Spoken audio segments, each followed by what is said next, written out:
"He's as precious as apple pie," my mother-in-law Nancy exclaimed the first time she laid eyes on my newborn son. She lavished him with so much affection that it was obvious how deeply she loved him. She even eagerly looked after him when I was at work. At the time, I hadn't fully grasped the extent of her adoration. My name is Emily, and I'm 28 years old, working full-time. I married my husband Liam a year ago, and shortly after, we moved in with his parents. Before moving in, I had some reservations, but my relationship with my mother-in-law seemed generally positive. She even helped us with household chores, which was appreciated since my husband and I were both juggling busy work schedules. However, there was one aspect that troubled me: her constant inquiries about our plans to have children. "It's been a year since you got married. Aren't you planning on starting a family soon? You're not getting any younger, you know." These daily remarks were beginning to weigh heavily on me. Though I wanted children eventually, we had financial considerations to address first. From my perspective, a year of marriage was still just the beginning, and I wanted to ensure we were financially stable before starting a family. It was clear my mother-in-law was eager for grandchildren, but her persistence was adding unnecessary pressure. One evening, after Nancy had gone to bed, I decided to broach the topic with Liam. "She keeps bringing up the topic of kids. How do you feel about it? Her daily remarks are putting a lot of stress on me," I confided. Liam seemed taken aback, apologizing for not realizing how persistent his mother had been. He assured me he would talk to her about it. Then he proposed something. "Not because Mom is pushing us, but should we start thinking about having a child? My upcoming promotion might lead to a salary increase, which could give us more financial flexibility. Plus, it might be wise to try for a baby while you're still young, Emily," he suggested. Liam wasn't pressuring me, but he wanted us to consider the idea more seriously. "If your salary is going to increase, that might be a good idea. I'll think about it, but for now, please speak to Nancy about giving us some space." I agreed, requesting time to consider our options. A few days later, Liam spoke to his mother, and thankfully, her constant prodding eased. The topic of having children stopped being a direct conversation, and my stress levels gradually decreased. Once things calmed down, I found myself more open to the possibility of starting a family. A few months later, Liam and I agreed to wait for his promotion to be confirmed before trying for a baby. Half a year later, everything fell into place, and I found out I was pregnant. We were overjoyed, but no one was more thrilled than Nancy, who had been eagerly waiting for the moment she could become a grandmother. Every day, she was restless with excitement, constantly checking in on me, which was endearing. Although I hadn't appreciated her earlier impatience, I understood her eagerness to welcome a grandchild. Gradually, I found myself growing more at ease in my interactions with her. A few months later, the day of my delivery arrived. With the support of my husband and Nancy, I gave birth to a healthy baby boy, despite my initial fears and worries. We named him Jackson. Holding our little son brought me an indescribable sense of joy. After the delivery, I took parental leave to focus on caring for our newborn. As a first-time mother, I was learning the ropes of child rearing, which proved more challenging than I had anticipated. Nonetheless, the joy of having Jackson far outweighed the difficulties, and I treasured every moment with him. Time seemed to fly by, and before I knew it, Jackson was nearly a year old, and my parental leave was coming to an end. I planned to return to work, but we encountered an unexpected hurdle. We couldn't find a child care center. We knew there was a shortage, but the difficulty of securing a spot caught us off guard. Liam and I were left unsure of what to do next. I ultimately chose to extend my parental leave. During that time, Jackson continued to grow, and by the time he was nearly 2, I was ready to return to work. We still hadn't found a child care center, but Nancy offered to take care of Jackson. "Emily, you don't want to quit your job, do you? I'm always home, so please don't hesitate to leave him with me," she said. "I'd be lonely without him." Her offer was a blessing. With our son nearing 2, Liam and I planned to enroll him in preschool when he turned 3. There appeared to be enough availability at nearby kindergartens, and we thought we could manage for another year. For the past 2 years, we'd shared childcare responsibilities with my mother-in-law, whom we trusted completely with our son's care. Thanks to her, I successfully returned to work, and everything was going smoothly. Our life was harmonious and free of complaints. A year after adopting this routine, As our son was nearing his third birthday, I noticed something unusual about him. He used to greet me excitedly when I returned home, but now he seemed distant. He was constantly by my mother-in-law's side, hesitant to engage with me. I thought perhaps he had grown too attached to Nancy since she was his primary caretaker. Still, I made every effort to connect with him and wondered what might be causing the shift. Then, a more troubling issue arose. Jackson had suddenly stopped speaking almost entirely. As he had grown older, he had become a chatty child, sometimes even to the point of excess. Now, it was as if he were a completely different person, silent and withdrawn. I wondered whether my absence was causing him to feel lonely or if there was something else going on. My husband also noticed something was amiss, so we decided to take him to the hospital for an evaluation. However, my mother-in-law strongly opposed the idea. A hospital? Jackson's fine. He's a good boy, she insisted. I'm the one taking care of him, so trust me. Don't label him as sick. My mother-in-law protested frantically. Her strong resistance raised my suspicions. Normally, a protective mother would want to rush to the hospital if she thought something was wrong. Yet she was actively opposing us taking him. My previous trust in her caring for our son now began to waver. My husband also sensed something off about my mother-in-law and brought it up one night after she went to bed. Do you really think nothing's wrong with Jackson? Mom's so adamant that he's fine, but I think we should get him checked out, he said. I agreed with my husband. Our once lively, talkative son had become completely subdued. No matter how much my mother-in-law insisted he was fine, we couldn't just ignore the changes in him. We decided on the spot to take him to the hospital right away. A few days later, my husband adjusted his work schedule to match mine, and we took our son to the hospital. My mother-in-law remained unhappy about our decision. I told you he's fine. This is a wild goose chase, she grumbled as we left the house. She initially wanted to accompany us, but my husband suggested it would be best if just the two of us went. Ignoring her irritation, we set out for the hospital with our son. Our focus was entirely on our child, not on my mother-in-law's reactions. Throughout the drive, our son remained silent. My husband and I tried to lift his spirits, but our efforts were in vain. We exchanged worried glances, wondering if something could be wrong with him.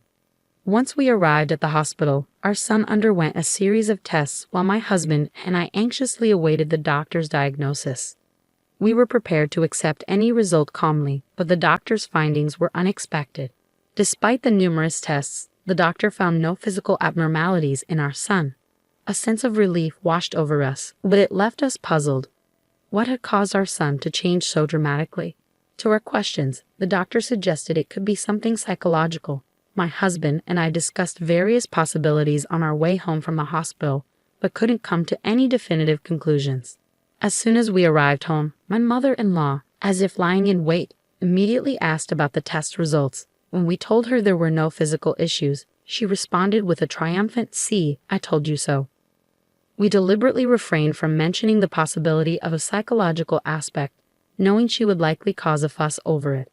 From then on, my husband and I paid even closer attention to our son, keeping a watchful eye on his behavior and well-being. I made an effort to return home from work earlier than usual to spend more time with our son. My husband did the same, making an effort to converse with him more often and share activities like bath time, hoping to establish a strong bond and better communication. As we adjusted our schedules and devoted more time to our son, gradual changes began to appear. He still didn't speak much, but he started approaching me with a smile, much like he did before. My husband and I reflected on our actions, realizing we may have inadvertently made him feel lonely. I even considered the possibility of quitting my job. Then, one day after work, I arrived home to find our son eagerly waiting to greet me. Such a sight had become rare, and it filled me with joy. As I patted his head and told him to wait in the living room while I changed, my mother-in-law emerged from the living room. Just as I was about to head to the bedroom, she stopped me, saying she needed to discuss something about our son. Lately, Jackson has been showing a defiant attitude towards me. Did you say anything to him? She asked calmly, but her smile seemed strained, sending a shiver down my spine. Defiant? I haven't seen that, and I haven't said anything to him, I replied. Upon hearing my response, my mother-in-law's expression hardened, and she began to raise her voice slightly. He's been ignoring my instructions. It's absurd for him to rebel against me when I've been caring for him, she exclaimed. Her reaction left me taken aback. My mother-in-law, who had previously insisted that nothing was wrong with our son when we took him to the hospital, was now labeling him as abnormal. Her words only heightened my growing mistrust. Until now, I had entrusted my son's care to her, reassured by her apparent affection for him. But now, I questioned whether that had been a mistake. While I hadn't observed any strange behavior from her while we were home together, the uneasy feeling about my mother-in-law persisted and was hard to shake. I decided to uncover the truth on my own. After a conversation with my mother-in-law, I pulled out an old voice recorder I had used for work and discreetly set it up in the living room the next morning. Spying on my family made me uneasy, and I feared my husband might disapprove, so I kept the plan to myself. Naturally, I didn't inform my mother-in-law either, as the goal was to monitor her interactions. The following day, after returning from work, I retrieved the recorder from the living room and played back the recording in the privacy of our bedroom. What I heard was shocking. The words my mother-in-law had spoken were unimaginable. My hand trembled from the impact, and a surge of anger swept through me. I was furious with my mother-in-law and with myself for not noticing her behavior sooner. After composing myself, I contacted my husband and asked him to come home as soon as possible. I was considering leaving the house with our son. I apologized to him for recording without his consent and attached the audio file I had retrieved. After sending him the recording, I quickly returned to the living room, gathered my son, and took him to the bedroom. My mother-in-law seemed slightly irritated but didn't say anything as I settled our son down for sleep. As I waited for my husband to return home, I found solace in watching my son's peaceful sleeping face. Suddenly, I heard the sound of my husband entering the house, followed by the echo of his raised voice from the living room. "Hey, Mom, what's going on?" he exclaimed, his hurried footsteps revealing his urgency. Rushing to the living room as quietly as possible, so as not to disturb my sleeping son, I found my mother-in-law standing there, visibly taken aback by my husband's uncharacteristic anger. Attempting to calm him down, I reminded him, "Jackson is sleeping." My words seemed to bring him back to his senses, and he took a deep breath before motioning for my mother-in-law to sit in front of us. Confused, she stammered, "Wait, what's happening?" Placing the recorder in front of her, I proceeded to explain why my husband and I were upset. "Sorry, but we recorded you while you were alone with Jackson. Can you explain this to us?" I asked before pressing play on the stored audio. The room was filled with the unsettling sound of my mother-in-law's voice, uttering numerous words directed at my son. Despite the discomfort, my husband and I silently endured, allowing her to listen. "When will you understand? I am your mom. You should call me Mom, okay? That woman is not your mom, so don't get along with her, even when she comes back. You've been clinging to that woman lately, and you even welcomed her home yesterday. But you don't have to do that." To my shock, my mother-in-law was demanding that our son call her Mama, even instructing him not to get close to me, his actual mother, upon my return home. Stunned into silence, I could hardly believe what I was hearing. When I first heard the recording, I realized it explained why our son had been acting strangely. My husband listened in disbelief as he heard his mother referring to me, Emily Wright, and teaching our son that I wasn't his real mother. He confronted his mother, calm yet clearly angry. Re-listening to the recording only deepened the disturbing reality of what had been happening. "You're mistaken. It's just a game. I was trying to make things fun for him." My mother-in-law feebly defended herself. But what kind of game involved denying our son his relationship with his mother? It was appalling to think she had acted normal around us, while secretly filling our son's head with this harmful nonsense. "You called our son abnormal, but who's the abnormal one here?" my husband questioned. Our son simply wanted to be with his mother, and for that, she had labeled him as unusual.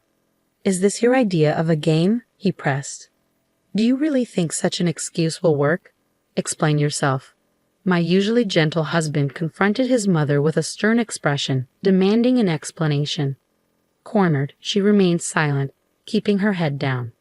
Finally, my husband, losing patience, slammed the table. "We cannot allow someone who acts so irrationally to be near our son. We're leaving this house." Upon hearing this, my mother-in-law's demeanor changed. She quickly looked up in alarm. "Leave? What do you mean? You can't." She started apologizing profusely, realizing what our departure would mean for her life. Losing access to her grandson and our financial support would put her in a difficult position. I felt deep contempt when she only seemed concerned about her situation once her comfort was threatened. Do you think an apology can fix this? Do you understand how our 3-year-old son felt? I said, tears welling up at the thought of our son's emotional distress. My husband's eyes were red with anger and sadness as he turned his gaze on his mother. We're leaving whether you like it or not. As far as we're concerned, you're no longer family. With that, he took my hand and we went to our room to pack. We took our sleeping son and left the house. As soon as we were outside, my husband apologized for his mother's behavior, but I couldn't place all the blame on her. We should have noticed earlier and kept him away from her, I said. My husband agreed, murmuring his acknowledgement. But the decision to cut ties with my mother-in-law was one we had to make for the well-being of our son. It was clear the situation was harming him, and we needed to act. As we talked, we hailed a cab and headed for my parents' home, ready to start a new chapter for our family. Before confronting my mother-in-law, I had reached out to my parents for support, and they welcomed us warmly. At my parents' house, my husband spoke gently to our son about his grandmother and listened to his side of the story. However, as expected, our son remained silent, possibly hiding a deeper hurt. Let's give him time to talk when he's ready, we agreed, aiming to keep him calm while considering counseling for him. Jackson, I'm sorry. From now on, it will just be the 3 of us, Mom, Dad, and you. You don't have to worry anymore, my husband said, gently patting our son's head. Then, in a small voice, our son spoke, I don't like Grandma. Surprised, I reacted, Jackson, can you talk? Both my husband and I held back tears as we waited for our son to share more. With our reassurance that he wouldn't be living with his grandmother anymore, he slowly opened up about his fear of her anger and her attempts to convince him I was a wicked demon. He shared his confusion and his struggle to understand how to reconcile this love for both his parents with his grandmother's behavior. Listening to him speak, I deeply regretted trusting my mother-in-law and prioritizing work. My husband and I apologized to our son and reassured him that from now on, it would just be the 3 of us together, and we would protect him. We lived with my parents until we found a new home, and without my mother-in-law's interference, our son gradually regained his cheerful self and resumed speaking normally with me. Seeing his smile return filled me with relief and gratitude. My husband regularly received messages from his mother begging us to return, but he never responded. I used the blocking feature on my phone to avoid her messages. Recently, my husband went back to his parents' house alone to retrieve our belongings. He said he completely ignored his mother, who cried like a child. Even seeing her in such a state, I felt no sympathy. My husband declared that protecting our family was his priority, and he would not tolerate anyone, even family, causing us harm.